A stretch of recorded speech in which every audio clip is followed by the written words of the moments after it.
The Sun Bow and Sword of Sertolis.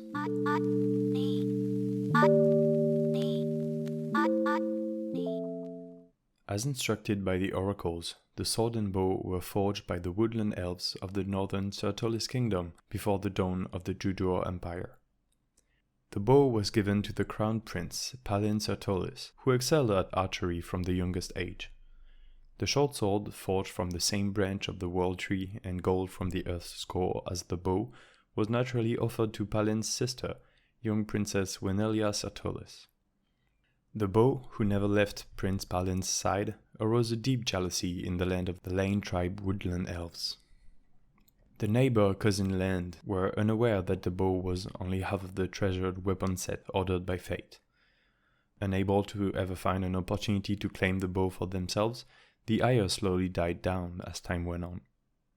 When the Judur Empire rose to power 800 years later, Madar Lane, the Lane tribe king's younger brother, promised to aid Sertolis and march in battle alongside the neighboring kingdom. But when the choice came of saving Prince Palin from the hands of the Judur, who had taken the royal battalion, Madar took the enchanted bow and decided to flee instead. Unlike the rest of the Lane tribe, Madar never forgot the spiritual call the bow issued him when he first laid eyes on it all these centuries ago. Madar was fleeing the Judur when the bow glimmered briefly under the night sky, a sign that its previous master had passed.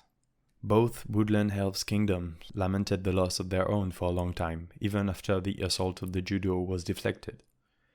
The king of Lane cried for his brother, while the Sertolis mourned the death of their crown prince. Only Madar himself knew what had happened on that fateful night, as he crossed the entire Judur continent, hidden as a lone mercenary. For more than 100 winters, Madar hid the Sertolis bow under his cloak, not daring to use it once, lest it be recognized. All these years, Madar had grown to hate himself and the pride that had him steal the bow and abandon his war partner despite the promise he had made. When guilt finally filled his entire soul, Madar Lane was considering ending his own life before he realized he could try to redeem himself. He had traveled to the confines of the world along a journey which brought him to the Crawler's Nest by the east.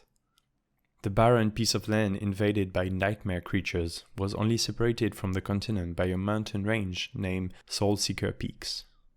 As he was himself seeking redemption for his soul, Madar Lane decided to march alone in the Crawler's Nest.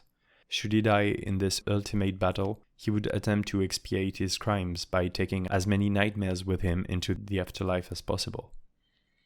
Finally freed from the rest of the world, Madar stood at the top of the highest mountain in Soul-Seeker Peaks. For the first time in 100 years, he unveiled the enchanted Sertolis bow. Madar marched with reckless abandon, progressing deeper and deeper in the Crawler's Nest, where the sun never shone. The bowstring was his only light, the whistle of the arrows and the cries of nightmares his only friends in this barren world. During his time in the depths of the Crawler's Nest, Madar ignored the outside world, as the outside world had been ignoring him. He was unaware of Princess Wenelia's advent as Queen of Sertolis and her successful reconquering of the Judur Empire. As if fate had decided it, Wenelia's conquest brought her all the way to the east by Soul-Seeker Peaks. Having unified the entire continent under the peaceful Sertolis reign, Wenelia was feeling as if her whole had turned through her soul. The never-ending war had awoken something in her that her continuous victories had tried to kill unsuccessfully. Now that she had made history, Wenelia was seeking the answers to the questions she couldn't even formulate. Like anyone crossing soul-seeking peaks, Wenelia left silently, with no witnesses. Enchanted short sword in hand, she marched, unaware that she was following Madar Lane's footsteps from years prior. Nobody knew where the Crawler's Nest nightmares had come from, or if their dark kingdom knew bounds. Despite Madar's best efforts to clear the way, Wenelia still was confronted by hundreds of enemies every instant.